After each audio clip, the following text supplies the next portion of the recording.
मनोज जरांगे पाटील यांचे पूर्व सहकारी अमोल खुने हे आज आपल्यासोबत आहेत. मनोज जरांगे पाटील यांच्यासाठी अमोल खुने यांनी 22 महिन्याचा जेलमधून बाहेर आले होते. त्यानंतर मनोज जरांगे पाटील यांनी गंभीर आरोप केले होते. आपण जाणून घेऊयात. अमोल खुने आपल्यासोबत आहेत. सर, मनोज जरांगे पाटील यांनी आपल्यावर गंभीर आरोप केले होते की आपण त्यांच्या खुनाची सुपारी दिलेली आहे, मात्र आपण निर्दोष आहेत आपण घोषित केलं होतं. सामोरे येण्यासाठी त्यांना चॅलेंज केलं होतं, नार्को टेस्टसाठी चॅलेंज केलं होतं. नेमकं ते पुढे समोर आले नव्हते. नेमकं काय हा प्रकार आहे, काय सांगाल? मला जर त्यांची सुपारी घ्यायची असती मनोज जरांगेची, तर मुंबईहून मला जी ऑफर आली, समजा मी ते ऑफर घेऊन माझ्या 7 पिढ्याला सरलं नसतं एवढं मला भेटत होतं ना. पण माझं कुठेतरी समाजात नाव झालतं. आणि मनोज जरांगे असे, तर मनोज जरांगेची जी समजा वर्तणूक आहे ही टोटल औरंगजेबासारखी. मोठं कुणाला होऊन द्यायचं नाही, स्वतःच मोठा, स्वतःच नेता समाजाचा. आणि त्यांचा प्रयत्न असा, छत्रपती शिवाजी महाराज फक्त मराठ्या पुरते ठेवायचे, 18 पगड जातीला छत्रपती शिवाजी महाराजाला मानून द्यायचं नाही. पण महाराष्ट्रातले जे मावळेत आणि 18 पगड जातीला जे घेऊन स्वराज्य स्थापन केलं छत्रपती शिवाजी महाराजांनी, आणि ते समजा 18 पगड जातीतले मावळे हे साऱ्याच्या लक्षात आले. त्याच्यामुळे आहे का आता ह्यांचं आहे का उतरता काळ लागलाय, त्याच्यामुळे हे नाही का आता हे सोडून द्यावात. आणि मला गुतवायला ह्यांना लय पिढ्या घालावं लागतील. कारण मी एक इमानदार व्यक्ती, मी जर कुणाचा 1 रुपया घेतला असता, मी जर ह्यांची सुपारी घेतली असती तर मी सुटलो नसतो. आणि दुसरी गोष्ट, माझी सरकार मायबापाला एवढीच विनंती की SIT चौकशी, नार्को टेस्ट दोघांची होण्यात यावी. मी जर धनंजय मुंडेंनी जर मला सुपारी दिली असेल तर मी लगेच फटाफट नाव घेईन की मला त्यांनी सुपारी दिली. आणि जर मी त्याच्यात निर्दोष सुटलो, आणि मग ह्यांनी काय काय कारनामे केलेत, कशा डील केल्या, लोकसभेचे काय केलं, विधानसभेला कशी डील केली, वाशीमध्ये काय केलं, मुंबईमध्ये कसं झालं, कोण आमदार येतोय, कोण काय देतोय, हे सारं SIT मध्ये आणि नार्को टेस्ट मध्ये 100% निघल्याशिवाय राहणार नाही. त्याच्यामुळे मी आहे का घाबरत नाही. मी मस्त आज एकटा आहे.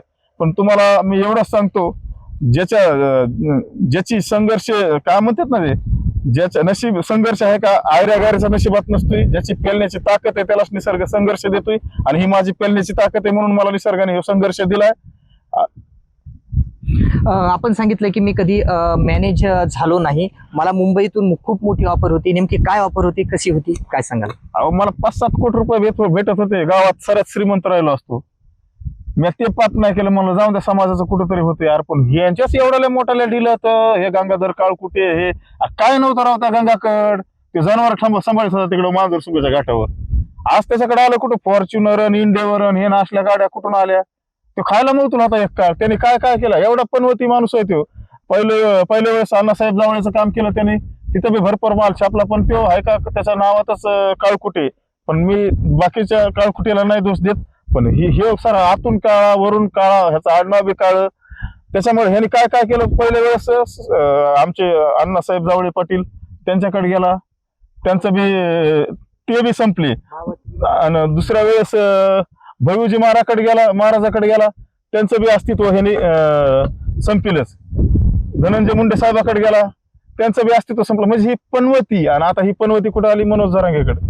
त्याच्यामुळे मनोज जरांगेचं बी अस्तित्व संपत आलंय. हे गंगाधर काळकुटे पनवती हे फक्त समाजाच्या नावावर पैसे कमीतो, ह्याला बाकीच काय केलं त्यांनी. आपल्याला जरांगे पाटलांकडून समजा आवाहन केलं होतं, कुणाकडून, कार्यकर्त्यांकडून म्हणा, कुणाकडून म्हणा, काही आपल्याला रिप्लाय आलाय का नाही या संदर्भात? मला लय मोठी ऑफर दिली ती.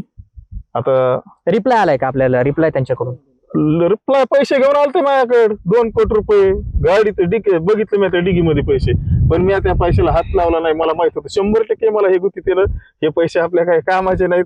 आणि ते पत्रकार बी आहे, उद्या काय SIT तर लागणारच ना. SIT narco test. त्या पत्रकारने आमच्या संग काय मेसेज मध्ये काय बोललाय काय नाही, तुम्ही त्यांच्यावर बोलू नका, आता ते तुमच्यावर बोलणार नाहीत. आता कुठंतरी समजा पाटलांकडून काही आपल्याला संदेश येत नाहीये.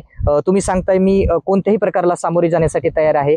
नेमकं आता त्यांना कसं उत्तर द्यायला, आपण माध्यमांतून काय उत्तर द्यायला आपण त्यांना? मी काय म्हणतो, मी जर दोषी असेल तर माझी आणि मनोज जरांगेची SIT चौकशी लावण्यात यावी ना, नार्को टेस्ट होण्यात यावी. मी जर काय गबाळ घेतला असेल, 10-5 एकर जमीन, कुठं 4 व्हीलर गाडी घेतली असेल, बंगला बांधला असेल, तर ते निघण्यात आहे नार्को टेस्ट मध्ये, SIT मध्ये. पण ह्यांची जी छोटी टीम आहे, मग आता त्या टीमचं मला नाव बी घ्यायचं नाही. पण मग ह्याने कसं कमी, ह्यांच्याकडे फॉर्च्युनर गाड्या, ज्यांना खायला दाना नव्हता घरात, त्यांना बाजीराव मानाचा टाइम आलाय. हे सुधारले कस काय, मोटरसायकलवरून फॉर्च्युनरवर कस काय आले, ह्यांच्या प्रॉपर्टीला डायरेक्ट वाढ कस काय झाली, ह्यांनी हवेला धरल्या कस काय, मग ह्यांच्या जवळचेच कस काय एवढे मोठे झाले. मनोज जरांगे पाटील आणि त्यांचे सहकार्यांनी काही डील केले आहेत असंही मला तुमच्याकडून समजतं. नेमकं डील काय आहे, कशा पद्धतीच्या डील आहेत, या नेमकं काय आहे? 100% डील केल्या ना, विधानसभेच्या केल्या आणि लोकसभेच्या केल्या. गंगाधर काळकुटेने कोणाकोणाकडून पैसा आणलाय मला माहित नाही काय.